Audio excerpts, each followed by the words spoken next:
Kaze neza mvura yacu igitego mubari igikundiro ifeza mu boko biteka uzahorana igikundiro n'uburanga mwari mwiza shimwa mwami byose ni wowe utanga urujaro ni wowe mugeno wa byose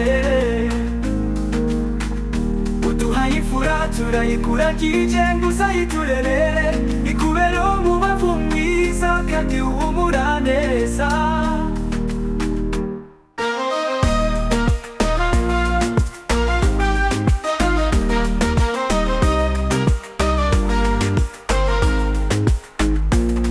Izano mu bibi tuzagukunda, tuzakurinda, tuzakugwa inyuma, imirimo yose uzerekezaho amaboko tuzakuba hafi, ibyiza tukwifuriza bizakome iminsi yose ugihumeka.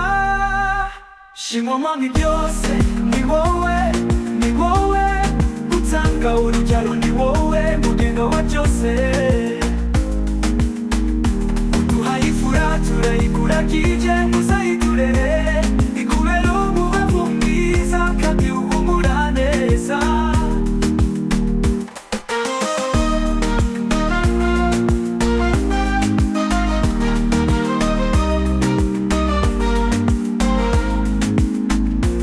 Izano mu bibi tuzagukunda, tuzakurinda, tuzakugwa inyuma, imirimo yose uzerekezaho amaboko tuzakuba hafi, ibyiza tukwifuriza bizakomewe iminsi yose ugihumeka.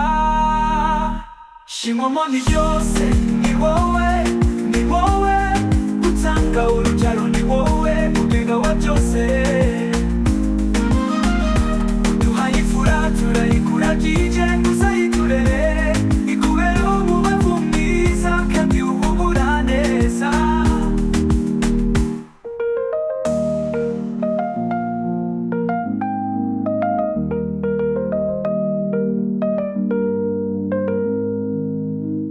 Uzahirwe muri isi nubwo bitoroshye ariko aho bigoye me adiyo mon tuzarurwana kugeza ugeze ku ntsinzi ushaka yose tuzahaba ku bwawe.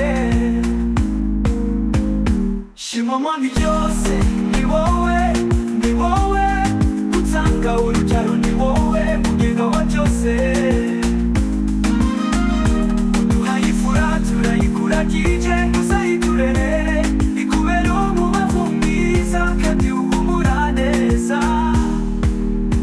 U Rwanda n'abanyarwanda bishimiye kuvuka kwawe byo rero ngwino uzabe intwari y'igihugu tuzabe ikigwari nibyo tukuraze mu by'ukuri uzabe itore yihamye kandi tuzabure mu ngesa mihigo.